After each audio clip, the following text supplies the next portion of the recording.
Hello. It's Whitney. And it's your girl, Alicia. And this is the Luxe Hour Podcast. Join us weekly as we encourage Black women to elevate into luxury. Yes, it's all about elevation. And this week, expansion. Yes. So, still not wine of the week. If you listened last week, you know that Alicia and I are not drinking. I'm on a fast, which I'm only telling y'all because by the time y'all hear it, it'll be over. But Alicia's just supporting me along the way. So no wine this week. But next week or next episode, we'll be back. We'll be back with the bottle. So I'm excited. We got some fun ones for y'all to try. So we should touch into that. But for now, and they're super cute. They are cute. Y'all, we had a carfluncle with this corkscrew, baby. Because at first we was like, well, because I was still going to do the, just open the bottles or whatever and still read it. And then I was just not going to drink. Right. And I guess the Lord was like, you thought. I'm like, I wasn't going to drink today. But, so the corkscrew essentially broke off in the bottle top. Completely done. So we'll be back with a new corkscrew and a new bottle next go around. I know, right? Jesus.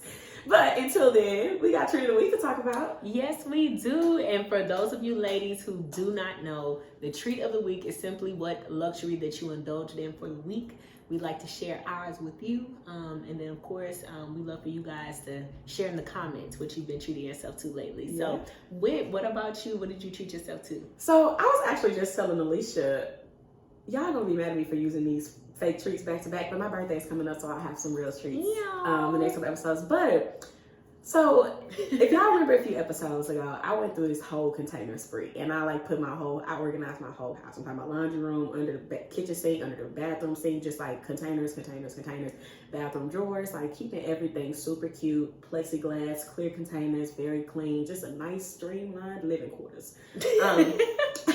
But I also did my refrigerator. And so one of the ways that I have treated myself this week is I have recently gotten into meal prepping. And I put the quotes there because if you know me, you know that I like to cook. And I like to cook just, I go with the flow. It's a very what am I craving today? So I use meal prepping loosely, but one area that I did find that I could easily incorporate a streamlined process in terms of meals into is my lunch. So I work from home and I'm a project manager. So most of the time I'm in meetings around the clock all day, especially if we're approaching deadlines or things like that.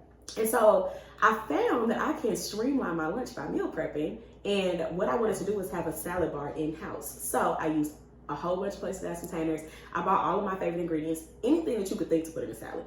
Cucumbers, red onions, carrots, blue cheese, feta cheese, 4 different types of lettuce, and honey, tomatoes, the whole shebang, a whole salad bar. And I put it all in these cute little containers about this big, chopped it all up real finely. And then I made a steak. I made a ribeye. I made grilled chicken. I made chicken strips, fried chicken, and I chopped them up. And I made shrimp, and then I put those all in the refrigerator too. And so now at lunch, I just say, what am I craving? And then I go and make a salad based off of that, right? So I've made steakhouse salads with red onion and blue cheese and steak, and and then I made fried chicken Cobb salads with chicken strips and tomato and feta. It's just really good. I love it. It's just made me. It's almost like my nighttime routine. Finding these routines or practices that really help to advance the quality of your life and the productiveness in your day. Yes. Yes. And so that has been a huge one for me. So my treat of the week this week is an at-home salad bar. And it has been y'all, I just told y'all I was on a fast. So right now what you're hearing is me desperately wishing I could eat one of these. Honey. But again, by the time y'all hear this, it'll be completely over. So I'm joking about it now. But no, for real, that has been my treat of the week. Is the luxury of time and convenience and good food all wrapped into one. And it's a cute presentation. It's such a cute little salad bar. Who don't want that at-home salad bar? Honestly, I saw a picture of one of the salads, honey, and I just got really hungry. Really hungry. Let me see. I was wait, I'm hungry. Okay, this is the Cobb salad that I made with the chicken strips. So I don't know if y'all can see this, but it's you can see it pretty well.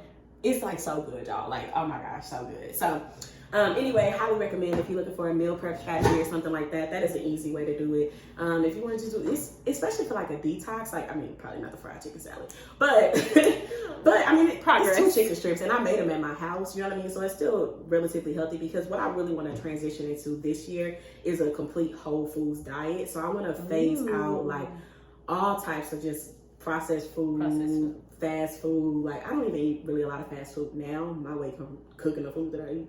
But I really want to incorporate just whole foods, just making sure that everything I make from scratch. And I am like a chicken strip lover. Like, anybody know me know if there's anything that I'm going to stop and order, I just like chicken strips, popcorn chicken, chicken nuggets. I don't know. But she don't need the bone. Yeah, but but I mean, I made like literally 4 chicken strips. No, I made like 6. What's the little pack of the? It's like 6 in there. So 6 chicken strips, and I chopped it up, and it lasts me all week. You know what I'm saying? Like, I put it on salad sometimes, and then I made a ribeye, so some of the salads have steak, and then I did grilled chicken breast, so I made like chicken breast, and then I just like marinated them, I brined them so that they were super tender, and then I chopped them up, blackened them, so I got blackened chicken grilled, blackened chicken fried chicken steak. Speaking my language. Honey, speaking my language. Okay. So that's my treat of the week. It's just eating good and treating your body better. So. Right, treating your body better. That's a treat. That's a treat that we love. That's a treat we love, ladies. It's definitely a treat. Yeah. Okay. I love that. I love that. And you can drop by a salad if you want to. Okay. I got you. I'm just playing. No, I really am just playing. I really am. Please do not submit your orders to Whit, because Whitney. Not y'all. Please. I was saying Alicia, let me know what salad you want to bring when I come back. Please don't do it, because I don't want to have to be the one to tell y'all. You will be disappointed. I don't cook for pay, baby. I cook to enjoy it for the people that I love. Yes. But what about you? What's your treat of the week? So literally my treat of the week is planning a Galentine's Day event with my girl Asia. So Asia's she's become a great friend of mine, but she also does my nails. Oh, yeah, they look good. We'll put her info. We've put her info in the description before. Okay. Yeah, but we'll add it back every time she mentions it. We'll just keep adding it in there. Because she does good work, and her nails are always cute. It looked like Alicia just kind of take her design and she just make it happen. So. It's literally, I take her whatever design. I've let her like freestyle stuff too, but I literally just take her design and somebody saw on Instagram, hey, Asia, can you make this happen? She's like, okay. Sometimes I send it to her ahead of time. Sometimes I give it to her the day of. She'll mix colors for me. I mean, she has a broad selection of colors. Mixing. She will mix colors together. She'll get you foil. She'll get you glitter. She'll get you encapsulations. She'll get you a good marble. We love it. And it's black. Ombre, baby. Yes. And out of her new home, okay? Very nice home. She has a whole parlor set up for her. And it's beautiful. And she's so chic. She's so chic. She really is, y'all. You know, so chic, so sweet, accomplished in her own right in many different ways, and super multi-talented. But anyway, so that is who I'm planning the Galentine's Day with, which is going to be so much fun. She's going to host it at her place, and we're just getting together. You know, those of us who are here, unfortunately, Whit is going to be on her birthday trip with them. My birthday. So Valentine's, baby. But honey, we're going to do something else for Whit. Whit is going to feel the love, okay? Yeah, we'll do a dinner or something. Yes. We always do a little girls dinner or something. Yes, we are. We're going to make sure Whit is good, okay? Period. So yeah, just planning the Galentine's Day with her. So definitely it's a treat for me because it allows me to get my creative juices flowing. So literally like getting a chance to draft up the flyer and coming together with the different decoration themes, or how we're going to pull together the menu, how are we going to get to look cute, what's the mimosa bar going to look like, and you know, as far as the different snacks, what is that going to look like, how are we going to lay it out, how are we going to spread it, also putting together well, by the time this comes out anyway, it'll be done. Yeah. But I'll also be doing a charcuterie board for the first time. Yay. So I'm going to have to holler at my girl Kelly. Because her charcuterie board was gorgeous. It was flawless. So I definitely will be getting with my girl Kelly just to, you know, have her consult on the charcuterie board. Not a charcuterie consultant? Yes, honey, a charcuterie consultant. Because hers is flawless. It's charcuterie. You know what? I was gonna correct myself, but I was like, no, because I was hoping y'all didn't catch it. I always say it wrong. But it's charcuterie. That's the St. Louis sentence. It's the charcuterie. And I realized that because they said, so how do you say it? That was in the article, because I looked up an article for how to make an epic charcuterie board. Oh, not a regular one. It's an epic one. And so, and that's when they actually, they told us how to say it there. They gave us the pronunciation for it. So I was like, oh, okay, I've been saying that wrong. I came. But most people don't know what the correct pronunciation is. And honestly, I think most of us don't care, because a lot of us still don't even know what it is. We don't know what it's called. Literally. We know what it is. We've seen it, but we don't know what it's called. So that's the technical term for it. And that's just when you have meats, cured cheeses, breads, crackers, and fruits and or vegetables. And it's just like on a big wooden platter is ideal. And then you serve it. It's a nice, luxe treat. Yeah, it's very like grazing table-ish, very, very much how people can kind of walk by and pick up the things that they like. And it's great finger food. So yeah, it's going to be super cute. Like, it's going to be super cute. I'm sad that I'm missing it, but I know that it's going to be fire. It is great. And it's going to be, the theme is pretty in pink. So we're going to have like different shades of pink as far as decoration, and all the ladies will show up in pink, and it's going to be really nice. So I'm super excited. Yeah, I'm super excited for that. Not that you're not, but we're going to have ours, okay? We're going to have ours. We are going to kick it. We're going to make sure we celebrate Wit and celebrate her right, okay? But speaking of throwing events, that's a part of expansion, huh? So, it is.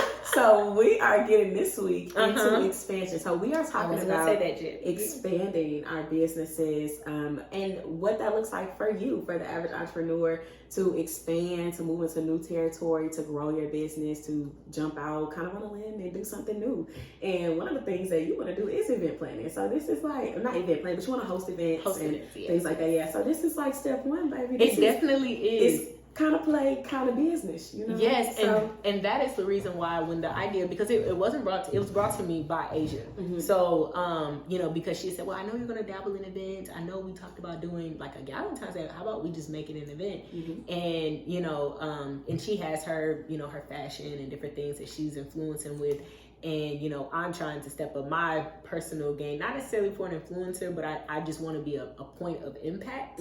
But also through, with my business expansion, events is one of the pillars or the components of Abundance with Alicia, which is what I've, expanded into, or the business that I've expanded into from, originally Speak Prosperity and even myself as a brand.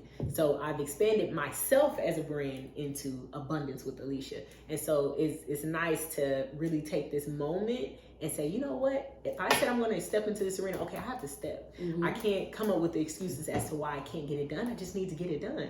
And this is something that you enjoy, so why not make it happen? So that's what I'm telling myself. And honey, just already, started planning with that. And it's going to be fire. It is. So, it is. Y'all don't know this, but it's past my bedtime. Honey. It's getting up there. But, so let's talk about, like, what was your reason for wanting to expand? So, like, I know you've already, like, walked us through Speak Prosperity. For those of y'all who missed the earlier episodes regarding business, Alicia currently runs a business called Speak Prosperity. So I will let her give y'all a rundown on it. But what made you want to expand it into this new territory of Abundance with Alicia, taking on a different facet and making it more of a personal brand and things like that? Absolutely, because here's the thing. This is what I've learned with God. You can't tell this man what it is you're going to do. With the Lord, I remember just when I got saved, when I, dedicated my life to God, I remember telling God, I'll do anything you want. Just don't make me no pastor. I don't want to be no evangelist, and I don't want to speak. And I'm not an evangelist, I'm not a pastor or a pastor's wife. That's it. That's all I ask. And I feel like the reason why I asked for those things because some part in me knew that I was destined to do some of that. And so that was what I feared. And so I was like, hold up now, God. I know you might have to say your plans. I don't know that I'm with it. But I ain't getting too churchy now. I'm not getting too pastory or too evangelical or, But so when I did Speak Prosperity, which is dedicated to assisting individuals and becoming better from a 360 standpoint, it started off as me using my words, me using my voice, but through text. That's what I was posting. I was posting different quotes from from the brand, and we would go that way. And then God, and it was like God was allowing me to do it, and I was allowing myself to do it, but I knew that I was meant for more. I knew I was meant for greater. I knew I was meant to speak. I knew I was meant to get in front of the camera. But if I'm being completely honest, I had grown so insecure with my physical appearance because, you know, of the weight gain. And I also felt like, well, God, these people, some of them know what I've done and a lot of them don't. But God, if they knew what I've done and where I've been, why would they listen to me? Who am I to have a platform for you? Who am I? You know, I was like, I'm not worthy. Like, I'm dirty. My righteousness is like filthy rags, you know. So I just really didn't feel worthy of the stage. And so I shied away from it. And God allowed me to for a long time, but he just kept pushing me to the point to where with Speak Prosperity, it had to evolve into YouTube. It had to evolve into Reels. It had to evolve into me making videos and posting them on Instagram. And then God was like, that's not enough. I need you to speak at events. I was turning down speaking engagements. Still be turning them down. Lord help me. Turning down speaking engagements. And God was like, you know what? Speak Prosperity, it has had its impact. It has helped a lot of people to be, you know, suicide. It's helped a lot of people to want to heal. It's helped bring a lot of people to me. It's helped a lot of people get over different financial humps and, you know, psychological humps. And it's helped them to really want to build on their mental health and faith. But now that you're strong, now that I wouldn't even say strong, but now that you've become more secure in who I've called you to be, and now that you're more comfortable in your skin, now I need you to do what I really told you to do from the beginning, because I allowed all of these things to happen. I allowed you to expand at your pace, but now I need you to move at mine. And so for me, it was answering a call, it was answering purpose, but it was also saying that this part where I started at wasn't where I knew I was going to end up at, but that's to say in business, you have to get started. Yeah. So, and that's what I found myself doing. Well, God, I can't do everything you want me to do right now, but I'll just get started. And I need you to carry me along the way. And so that's what I did to myself. Well, I'll just get started. I know I eventually want to get here, but let me work on these things. So I was working on my weight loss journey. I was working on leveling up myself. I was working on becoming, getting myself groomed and becoming financially sound, psychologically sound, mentally sound, to spiritually sound, to get up in front of a camera and not shy away from, and, you know, to cower at the image of myself. Yeah. So that's what motivated me to push forward. Not only was it God, but it was because I had just got started with what I could do, and I allowed myself to grow and expand as I became more ready, as I became better equipped, as I became more confident. So I think that to speak to expansion, I think that, and I'm sure we'll talk about all this other stuff later on, but I'll just say with this, that's why one of my main pieces to entrepreneurs is to just get started. Just do it like Nike. It will not be perfect. It will not be, and you will not be operating in your fullness when you get started. You just have to get started. Just start walking on your journey. And eventually those things will come via different modes. They will come. You'll feel yourself. You know, it's like, have you ever had that feeling with your business that you knew it was time to propel into the next atmosphere? Like, tell us a little bit more about that, because as you guys know, with Wit, she has Shop Cedar House. You have Whitney's Kitchen Co. To where Shop Cedar House, again, she has, you know, different custom furniture that she builds, different DIY projects. She also does interior design, styling. So she curates an entire mood and curates every single piece of furniture that's in different rooms, whatever you're booking her for. But that all started before we got to Shop Cedar House. It started with a desire to bring home to the streets, to bring warmth to those who are homeless, to bring home to those who do not physically have one. So she used home cooked meals and her passion of cooking to help others. And that just continued to spread as she continued to dabble in her passions. So kind of walk us through, you know, what caused you to expand, or walk us through the sequence of events. Thank you for the introduction, for real. Appreciate the plug. But so my business was always from the beginning going to be a threefold company. But that is to your point, it's a huge undertaking, right? To sit there and to at the very beginning say, I want to build 3 businesses that function as one, right? That sounds insane, and it sounds insane even as I'm saying it. But I mean, I just be doing me and I let the Lord do him. You know what I mean? So to answer your question, my desire is to truly house the kingdom of God, right? To bring home to any and everybody who needs it, and that's everybody, right? So the first phase of my business was the nonprofit portion, right? That's for a number of reasons. One, because I just believe that service should be first. Two, because I believe that as a Christian, it's the most important thing to establish myself as a servant before anything else, right?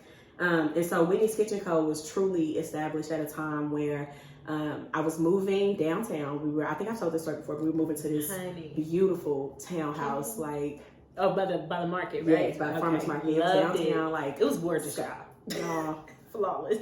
That was my first time having a separate tub and shower combo, and baby. At my place now I don't, but I was like, I'm getting back to it. But it was beautiful, but I just couldn't imagine myself, because I knew the homeless population in Dallas was so high. I could not imagine myself pulling into my house every day and driving past so many people in need, and then just like chirp, and getting in my car, right, or getting in my house. So at the time, I had recently left my job, so huge leap of faith. Like, I didn't have no plans. I was just living off savings and vibes. But you had financially prepared to be able to do that. Yes. Oh my God. Internal Beauty Co. I kind of can't forget that one, but yeah.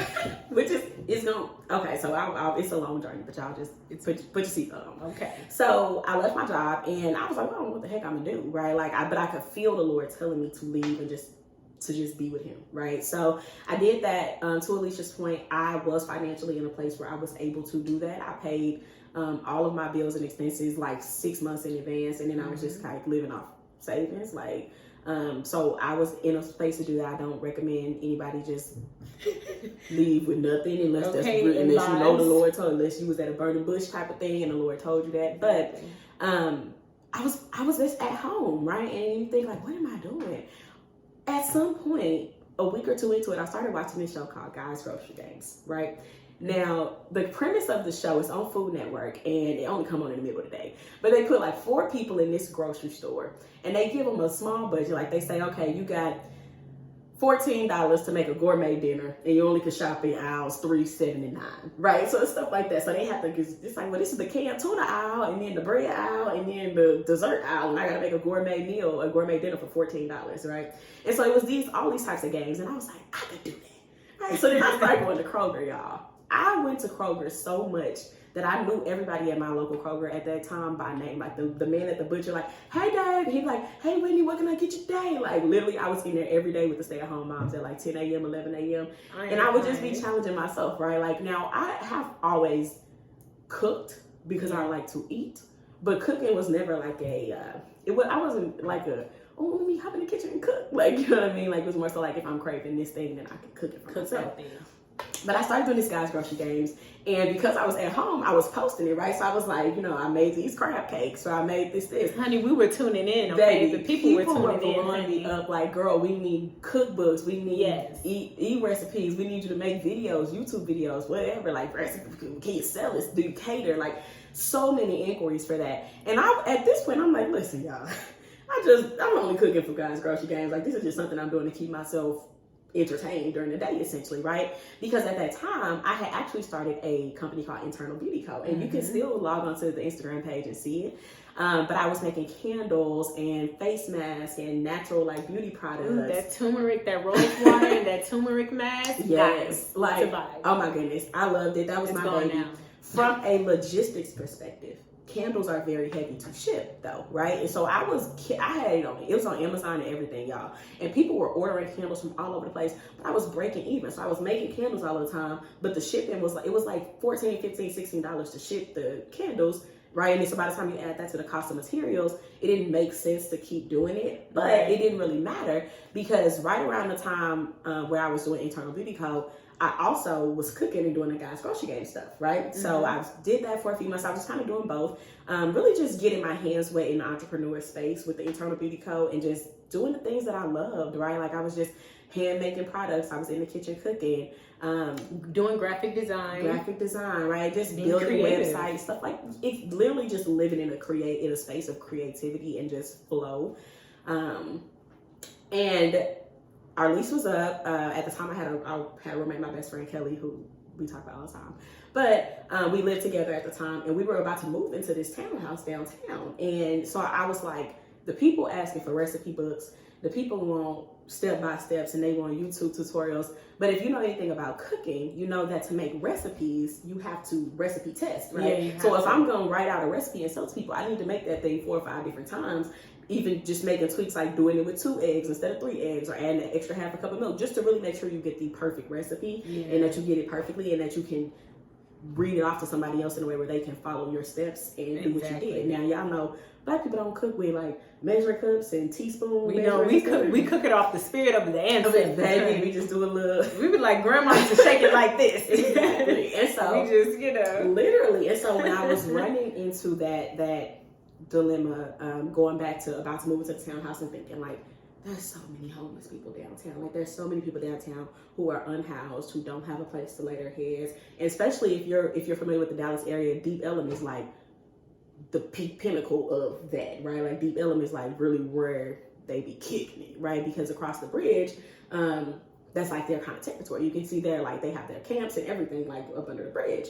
And so the farmer's market is a hop, skip, and a jump away from Deep Ellum. And so I wanted to have a way to serve. And I said, oh my gosh, if I'm going to be recipe testing anyway, might as well feed the people. All of the extra food, because I was like, what am I going to do with all this extra food? You know what I mean? Like if I start recipe testing, I'm going to have so much extra food. What am I going to do with it? I said, I'm going to hand it out.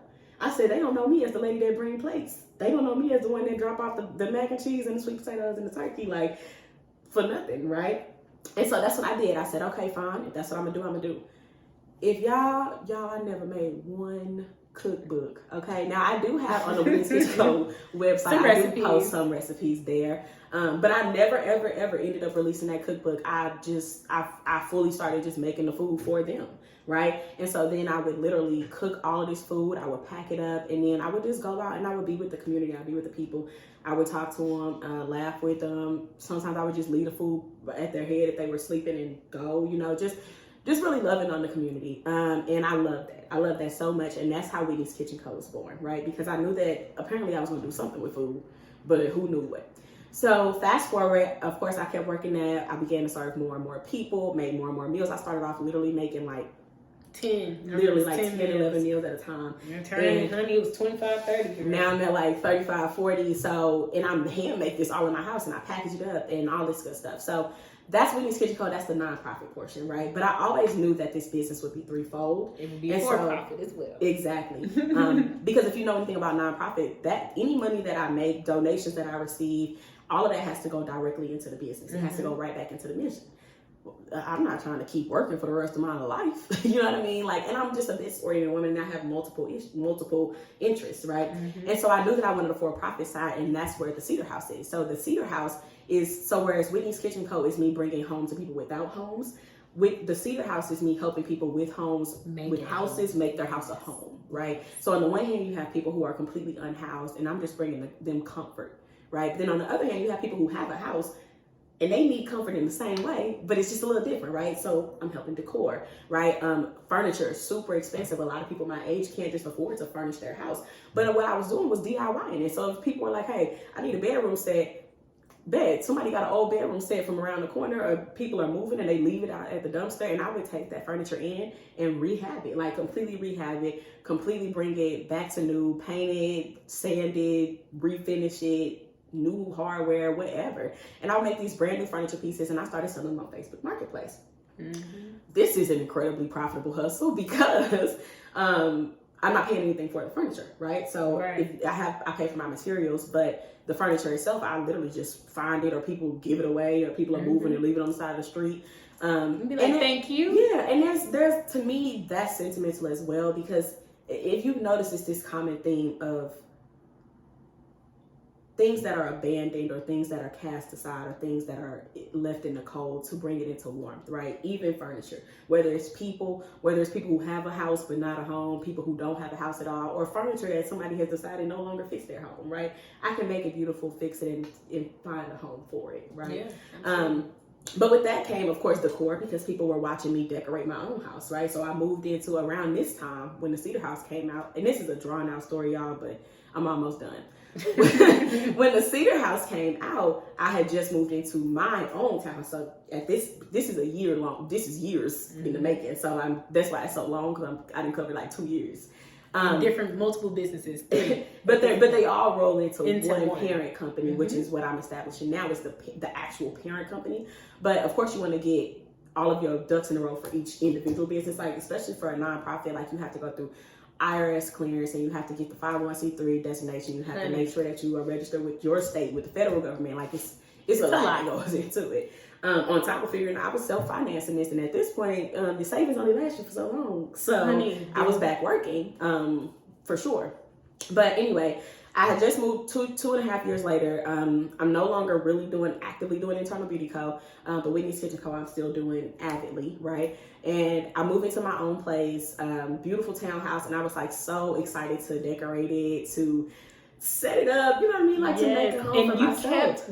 You kept redecorating also. And I think that's probably what was like also captivating people, is because we got to see you do these different looks, and we got to see you go through different seasons. Yeah, because I'm one of the people that redecorate their house frequently, like Alicia said. So like but when I moved in, I was decorating. People were like, "Can you help me decorate my place? Can you help me decorate my place?" Now, me knowing my own plans, I already knew that I had every intention on starting my for-profit the home decor, right? So I want to genuinely sell products that are home decor oriented. And so, but you need a portfolio for that, right? To break into the design space, to break into the interiors design space, the decor space, you need a portfolio. You need things to show people, to show like, I know I can make something look cute, right? And so I need a portfolio. And so people were asking me to decorate their place, to help them out. And so I was doing that for a long time.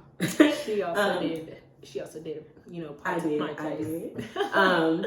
But where that turned into was me building out a portfolio, one of designs, and then two, because obviously I can't hand design for free everybody's home, because I was making custom pieces. I was like putting everything up, installing curtain rods, mounting TVs, floating shelves. Like, I was doing the whole start to finish of the decor process. And that's just not sustainable to do so many of those as one person. And so I also was offering mood boards, so people could just say, hey, this is what I'm going for, this is the kind of feel that I want in my house, and then I would put together these mood boards for them. So fast forward to where we are now.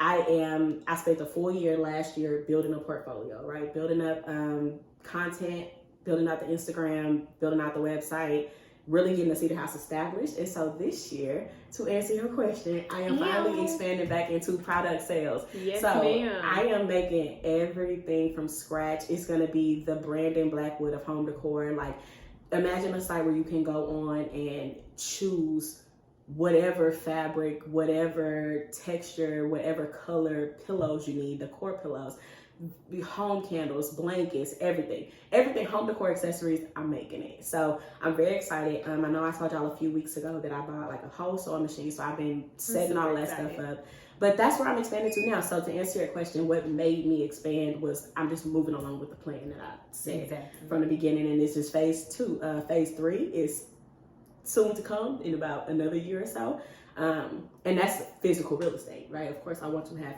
because the goal is to put these people in homes, right? So I want physical real estate, rental portfolios, apartment communities where I can house these people, rehabilitative centers, things like that. But of course, that is a long way down the road. Well, with the Lord, who knows? But the second phase is the Cedar House. So that's where I'm at now. And I've gotten a portfolio together. So now I'm ready to move into the sales portion of it. And so that's where I'm at. Yes, ma'am. That's where I'm at. That was an extremely long story. But it's what I think what it highlighted is, and I mean, and there's so many highlights there, but it's like if there was anything that I would say that I would take away from it to anyone listening, is you have to understand that in business, it will not all be together when you start. You have to roll things out in phases. You have to give yourself time to expand. You have to give yourself time to financially be prepared, physically be prepared, mentally be prepared for these different levels. Because as you expanded into each new realm, there was a ton of information you had to learn. There were laws you had to learn. You had to make sure that you were, legally and lawfully operating as a business, and that you had all of your proper licenses. You weren't breaking any laws. But there was a lot. So when you're dealing with the business and when you're expanding, when you're growing, because we're not staying stagnant, right? So when you're doing that, you have to understand that there is so much that goes along with that. And so therefore it is a journey, just like Whitney outlined it. It's a journey that you saw Whit had to follow. And it was brick by brick and piece by piece. But along the way, what you were doing is you were learning and you were applying those skills. And I think that, so to take that away from the, hopefully those things you would take away from that story, as long as so many other things. But this is something we have to do it brick by brick. The only way out is the way through. Especially when you're one woman, both of us we don't have teams. Correct. You respond back to emails like we and us, like we thank you for your request. But it's really us because we're doing the graphic design, we're doing the marketing, we're doing the creative direction, everything. We're building out the websites, we're designing, like with Speak Prosperity, like I was getting those designs, or I was at least telling my graphic designer what I wanted. Some of those graphic designs I did myself, or so a lot of these different things, like Internal Beauty Co. Like you said, you were physically curing these candles yourself. Even right now, I'll be physically making those pillowcases. I'll be in a sweatshop, legitimately in my house, physically making these things, because that's the nature of a small business, And you mentioned being prepared for expansion, and one of the big things that business owners run into is this financial preparation, right? Because it costs so much. It's huge investment, right? Yeah, but show me the funds. You need funds to invest. And so what financial preparations do you find yourself making in advance of expanding, or what financial preparations do you suggest people make? Like, y'all know Alicia is our resident financial advisor, so tips from the pros for free, because she charged for this. But I do. And under Abundance with Alicia, again, that is something that you guys definitely can see. I offer business 101 consultations and credit 101 consultations. So it's more of a knowledge share, because knowledge is power.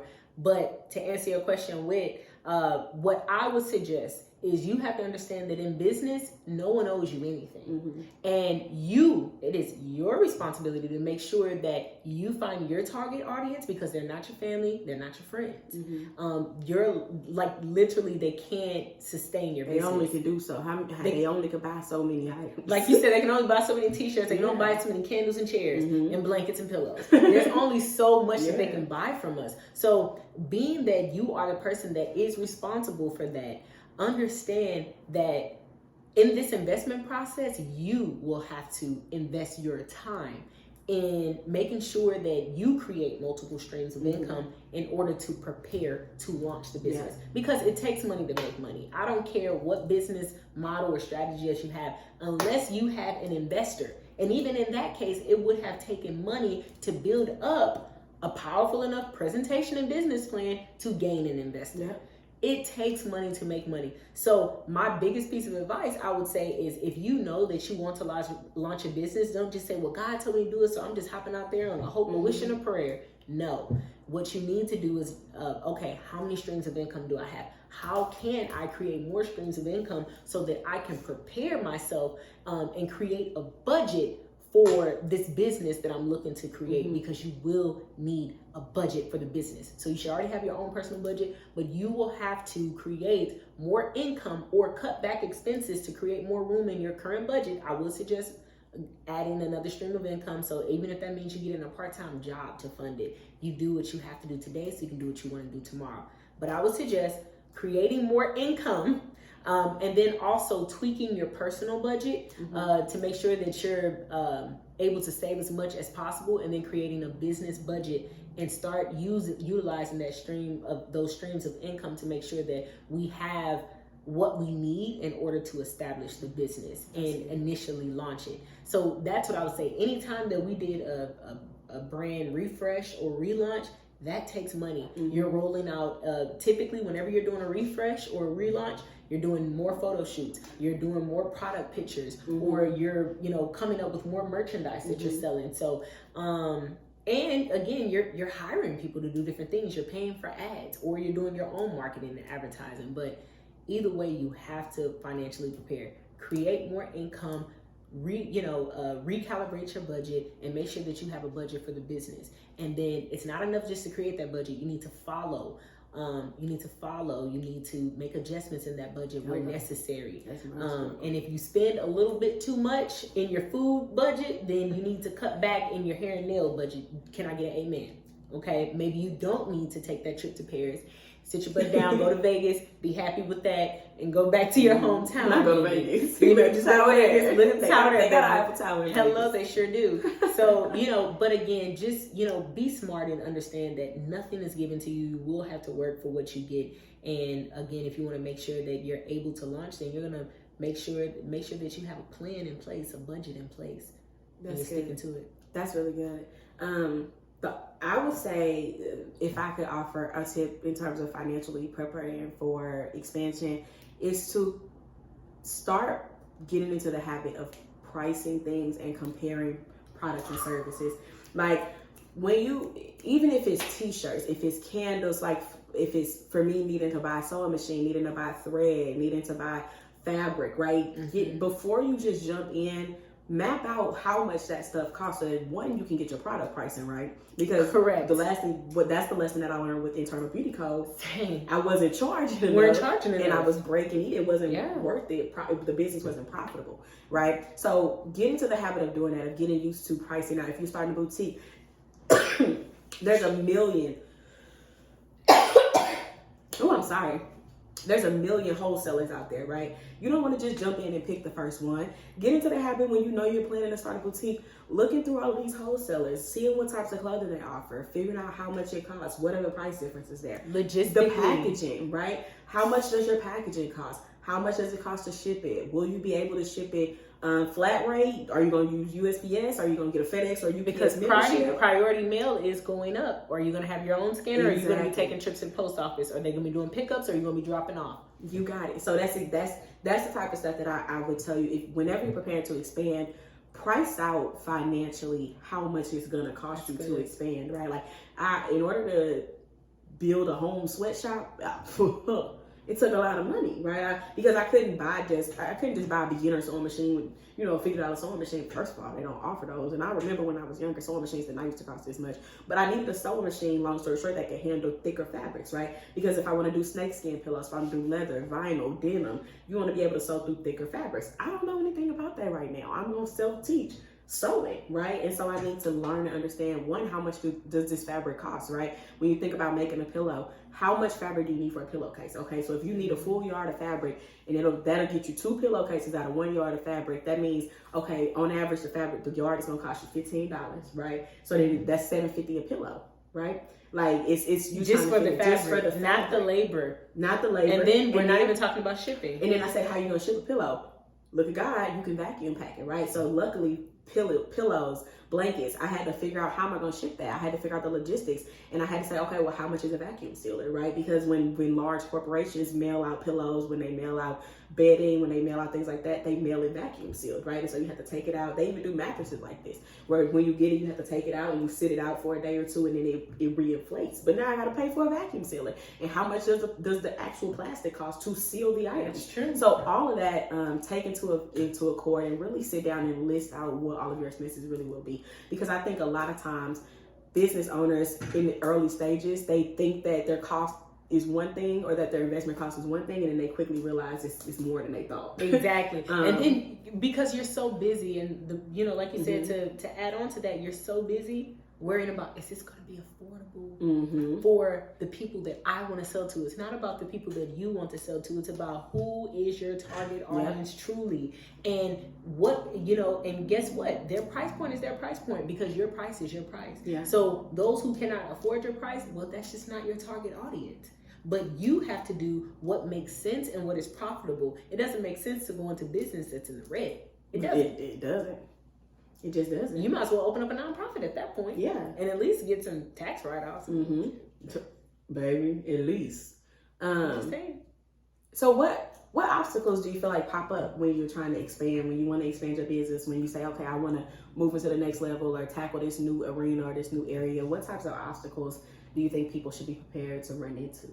I think that as you're expanding, you will lose some of your original, supporters, your original followers, your original audience. But again, you have to understand that as you continue to expand, some people, they're not expanding, they're not growing, they're not evolving in that way, or maybe it's not relevant to them anymore, and that's okay, because as they move out of the way, that's just making more room for your actual audience to come through. So if you lose followers in the process on social media, if you lose some sales from those good old faithful, then hey, it is what it is, but you cannot let their lack of need for it, or their inability to see the beauty in it or to see the value in it, to stop you from delivering what you were purposed to do, and for those who are in need of it to be robbed of that. So I would just say, don't get caught up in focusing on oh well, are people still going to support me?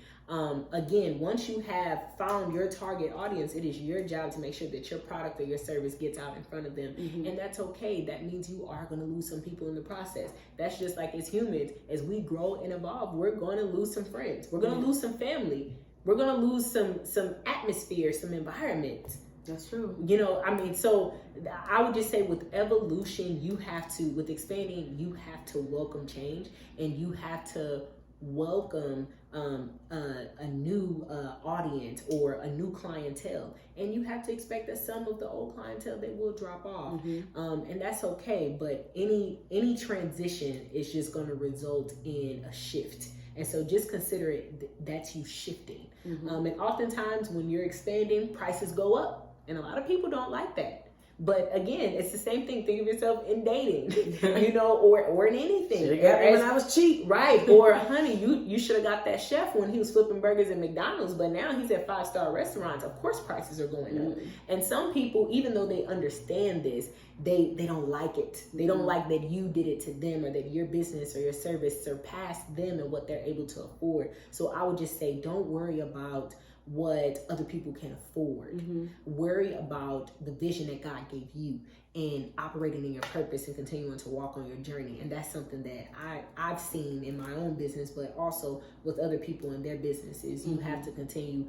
It's your job as a business, you know, again, because you guys know I work in business finance, but literally you go through, you know, business has a life cycle. You know, you have starting out, you have sustaining, you have expanding, and then you have, go ahead. And then you have making plans, you know, to, you know, get a successor and pass it on, pass it down. But businesses, they go through those life cycles. And anytime that you rebrand, guess what? That life cycle, you're starting right back out to starting out. Yeah. And then you go right back into sustaining, right back into an expansion, and then right back into transition. That's why they call it a life cycle, because your business is going to have ebbs and flows. So I would just welcome that obstacle of change and transition. It's never easy. And, you know, and that's just evident in how we live our daily lives and the things that we encounter. It's no different in business. So. No, that's real.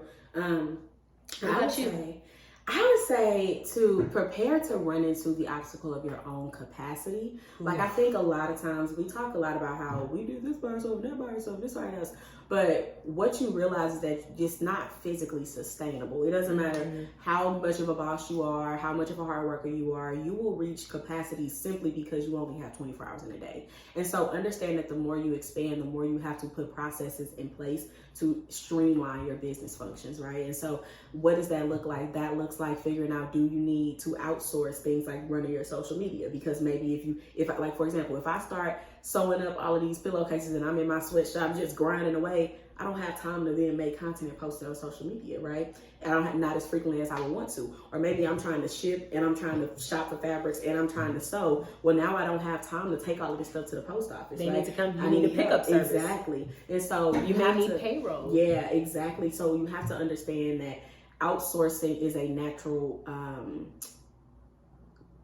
consequence of expansion, right? You have to be able to find ways to streamline your processes. So that may not look like hiring somebody, but that may look like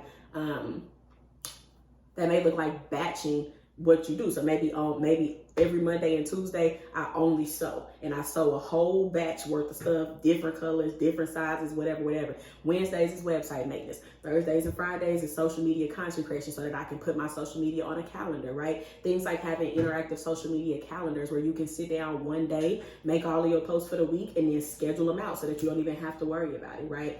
Truly finding ways to make your life easier because you have a capacity limit as a human.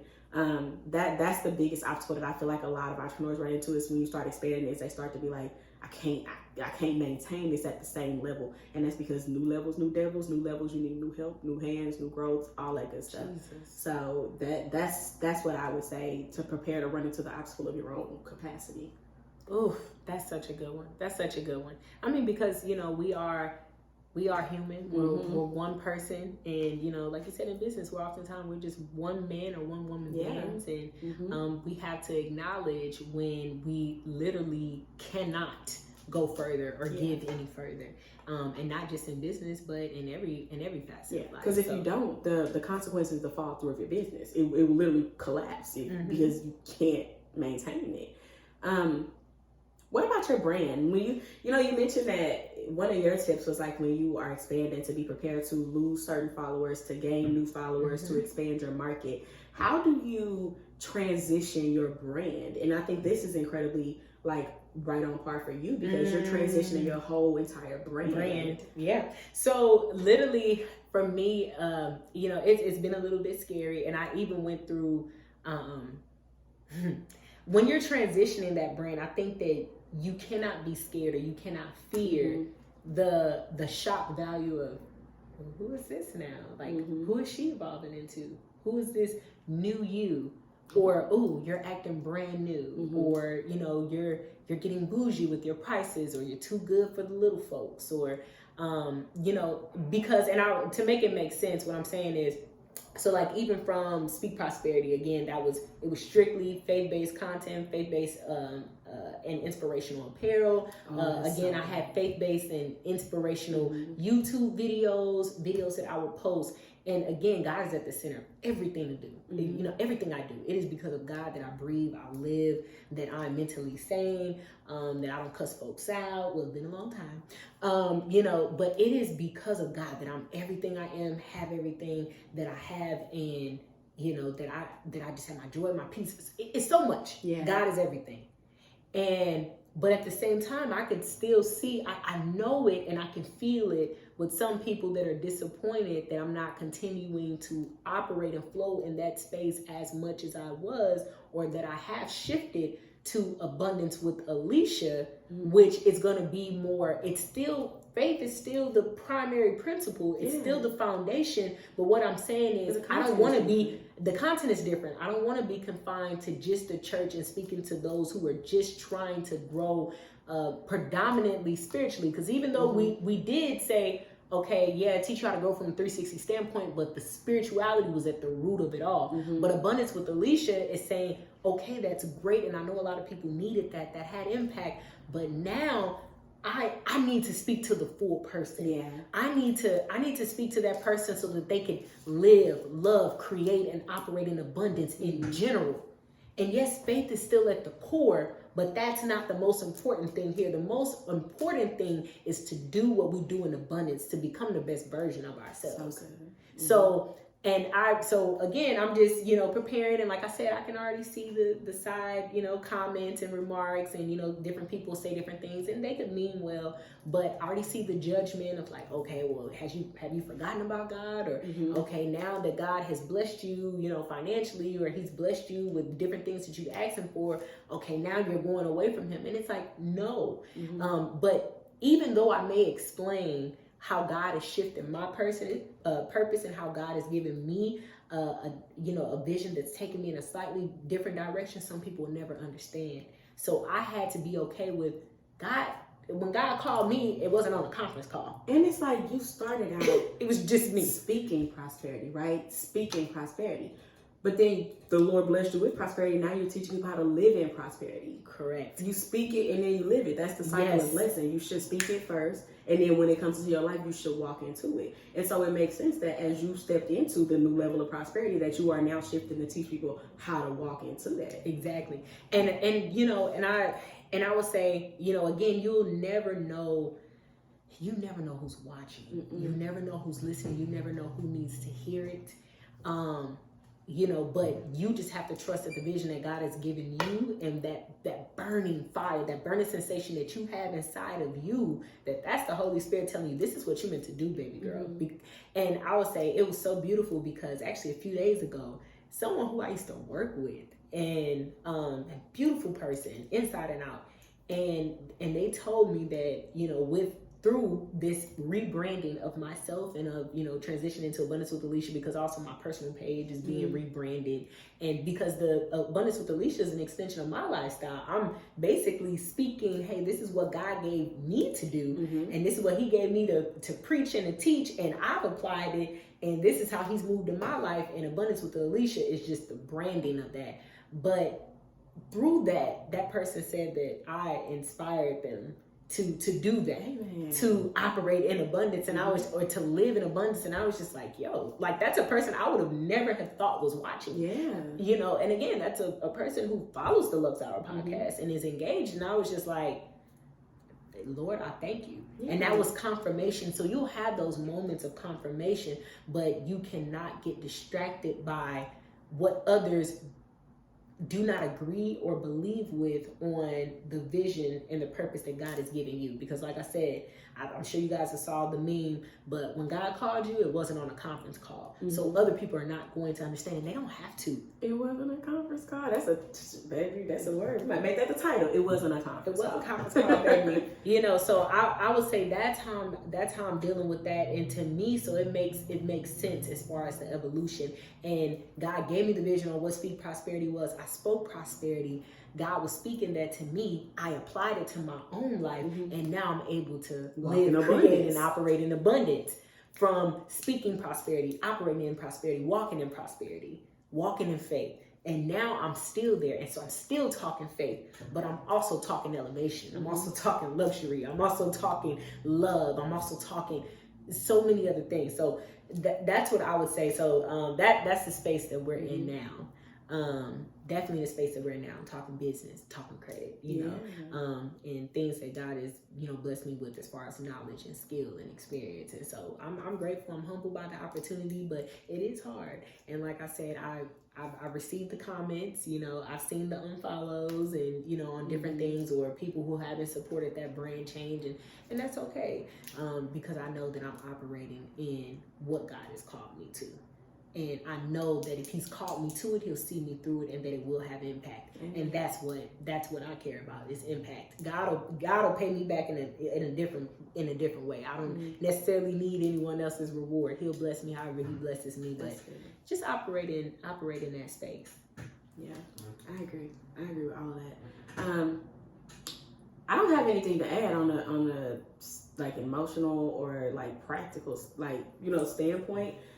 So I'll just speak to it from the logistics side, or operational side. Is when you do want to expand, in addition to preparing yourself emotionally and mentally for the backlash, for the stretch, for the full blown 180, you know what I mean? Like, in addition to that, start to consider, like, what do you want your brand to be perceived as, right? So when you relaunch, when you rebrand, you have a chance to rebuild and to rework your perception or your reputation for your brand. And so look at things like, are these still the colors that I want to use? Do I want to still use this graphic design with the glitter on it of this girl combing hair, or do I want a more sleek logo? Exactly. You know what I'm saying? Like, it's going to be more polished. Yeah. How do I want my pictures or my photos to look, right? Do I want to invest in professional photos, or invest in better phone, ring light, anything, a ring light, materials, thing like that? Like, I would say from a marketing standpoint, just use it as an example to level up your marketing as well, right? As we start out in businesses, it'd be rough. Like, you just do it yourself, you know what I'm saying, most of the time, that, or you using somebody, or outsourcing to a graphic designer or a web designer who's within your budget, who's affordable. And so you can always level up your marketing, your the physical aspect of your brand. And so just keep revisiting that. Am I still presenting just like you would with your person, right? Just like you would with yourself as a person as you keep getting older. Is this still how I want to present, or do I want to elevate? Do I want to start dressing differently? Do I want to style my hair differently? Do I want to step into wearing makeup? Thank you. I'm glad that you spoke on that. Can you stay there and elaborate a little bit more for them? Okay, please. On which part? On the part of it about rebranding even yourself, hair, style. You know, I think you would be better to talk through that, honestly. Because it played into your business. But I'll give a brief overview, but then I'm gonna flip it to Alicia. But it's immensely important. So one of the things that I am a huge advocate for it with the Cedar House, with my business in general, is that your home is an extension of your personal energy field, right? So your space, your home, if you are stressed out and you are anxious and your home is a mess, that is an extension of your personal energy field. So cleaning your house can actually help your mental health if you're in a season of depression or anxiety. In the same way, your physical presentation as the owner of a business is the manifestation of your business. You are the face of your business. And so as you grow, as your business grows, you want to be perceived differently. For example, with me, I used to wear like anybody, I used to wear leggings, hoodies, crew necks, like very chill, very home girl. Yeah, because I also wasn't going anywhere, right? Like I also used to be at the crib and with my friends, like that was really it. I didn't really it wasn't like I was like out on the scene, or like it literally wasn't until I really started becoming friends with y'all. This was years ago at this point, like 3 or 4 years ago. But yeah, like I still had my college wardrobe, and I went to Mizzou, University of Missouri, and so our daily uniform is leggings, sweats. That's it. And I was in adulthood, 23, 24, and I was only going to work and going home, right? As I start stepping into more of a public space, though, it's important as I start holding leadership roles in different organizations and managing my own nonprofit and needing to and designing homes, right? You want somebody that look like something. You don't want so if people care about people who care about themselves. If I look a mess, I wouldn't trust me to decorate my house. if you come up for a consultation and you got like a hoodie with a cheese stain on it, or like whatever, like you'll be like, I'll get back to you, right? But when you carry yourself well, when you find your look, your appearance, it positively affects your business because it affects your confidence. It affects how you present when you're presenting your company, all of that good stuff. So I'll pass it to you to kind of like add your twist to it. But... And the crazy thing is you really hit all the talking points because even granted, I've been in sales for a long time, whether it was still in management or whether I was doing consumer or business banking, whatever the case was, I've been in sales.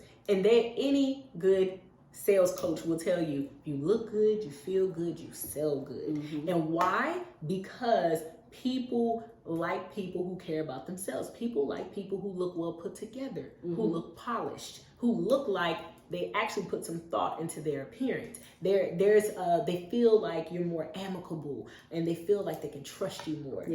Because again, here's a person who cares about how they are perceived. They care about perception, or they at least care about their own personal hygiene and how they present themselves. And it's not even just you, right? Like, and I saw this girl put up this because there was some backlash on the whole, like, women need to be pretty to be picked type of thing. And, we all have our stances on that. I'm a firm believer that you should choose based off of love, but like also people that don't know you can only pick off of one thing if they don't know you. Yeah. So I just say that to say, what made me bring it up is she said it's not just people. We do that with pizza. We do that with produce. You know what I'm saying? Like if you at a restaurant at a pizza counter and the pizza just got the cheese hanging off the side and it's mostly sauce and no toppings, you're like, I don't want that slice, right? Even when you go to produce and you're picking up fruits or apples or peppers, you're like, I want the shine. You want the one that's not dull in color, but you want it to be bright. You want it smiling. Exactly. You want it to smile at you. Attractiveness is a human inclination. It's not even just people. It's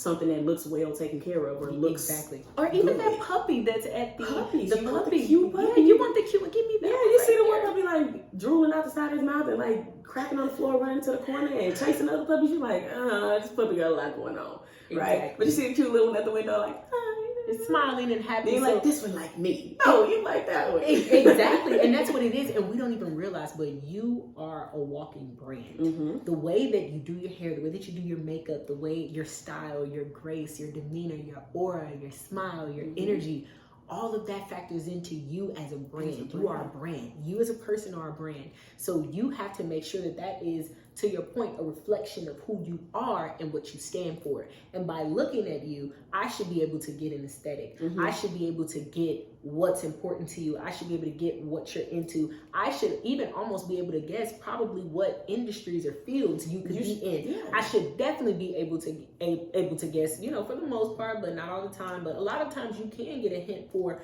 what even, what societal level that they're on, what SES level that they're on, social economic status. You can, because again, like I'm just using, for example, y'all see it all the time.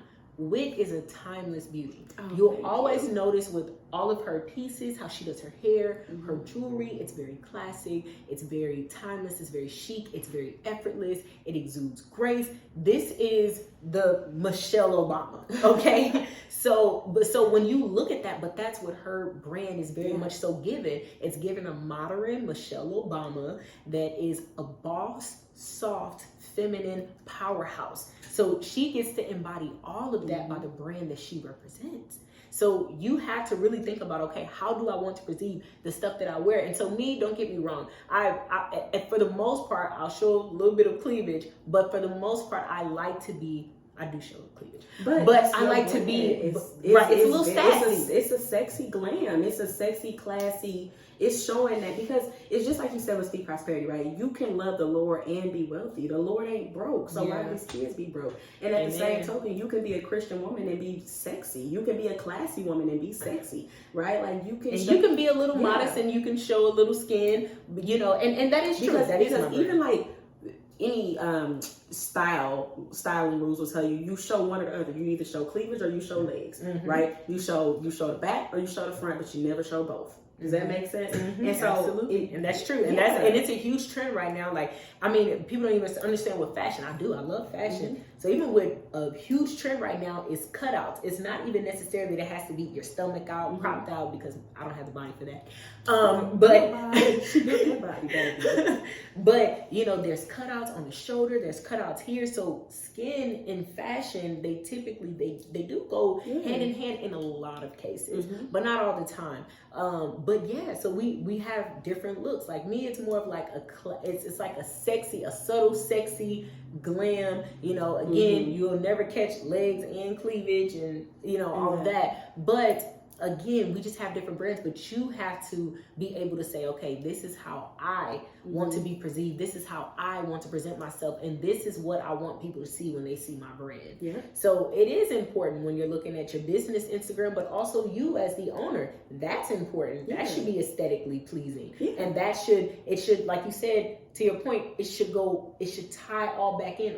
Is this a color scheme that I want to use? Is this aesthetic that I want to get? When you come to my page, do I want you to feel warm? Do I want you to feel at home? Do I want you to feel at peace? Do I want you to be excited? Do I want you to feel inspired fashion-wise? You know, so again, you really just have to think about what you want your aesthetic to be. And we talk about that. What is your feminine aesthetic? We've talked about that on previous episodes. And what is your brand aesthetic? So, and you know, a lot of times that's hand in hand. You as, you know, that the face of that brand, you know, you're hand in hand with the aesthetic of the brand. Because it's completely tied to feelings, right? It's how you, if Alicia is wanting to go into a space of coaching women, coaching people in general on abundance, on wealth, on looking good, feeling good, living better, right? Like, if that's the phase that you want to start, you want people to look at you and get that vibe. That you want them to feel like, man, I want to look like her. She looked good. She looked like classy. You very much got that Scorpio fire, like that. You know what I'm saying? Like that. Like, because people would look at you and say, oh, okay, if I was a woman, like, and I was in need of like life coaching or something, like, man, I want to become a full person, right? I want to be sexy and classy. I want to be, you know what I'm saying? Like, smart and cool. I want to be all of this type of, the whole dichotomy, right? Whereas for me, I work in the home, so I want people to look at me and think, that looked like she looked warm and loving. She looked warm and beautiful. And she is. And that's the vibe that I try to give. And that's the vibe that she gives off. Yeah. Like, that literally is the vibe. It's literally, you know that if you're approaching her, this is your wife, okay? This is your wife. It's one of y'all that don't know. It's the mother of your kids, child. I'm screaming internally. Girl. I am so screaming internally. Sorry, I didn't mean throw us off, but I'm gonna put the finger up. But I'm gonna exit on out of that with the finger up. But I will say, when you see this woman, you know, okay, this is a wife. This is not a woman that I play with. This is not a woman I just lay with. This is a woman I can build a life, a future, a legacy, an empire. And that's her brand, and that's who she is. So it's not even that she's portraying this brand. That's who she is, and that's what we're saying. It should go hand in hand, but you have to know yourself. Yep. And then you have to make sure that the branding matches who you are on the inside. Amen. I think that's a good stopping point. I mean, in terms of the art of expansion, that's what it is, right? It's the idea the preparation and the execution, right? And it's making sure that you are expanding with your business if you want that thing to be successful. Absolutely. Like that is what it is, y'all. You got any last minute tidbits for the people? You know what? I don't. I think we hit it, honey. All right, y'all. Well, we will see y'all next week, and we will be back with the wine next time. But So- for now, you know, we'll just blow kisses, say goodbye. Bye, everybody.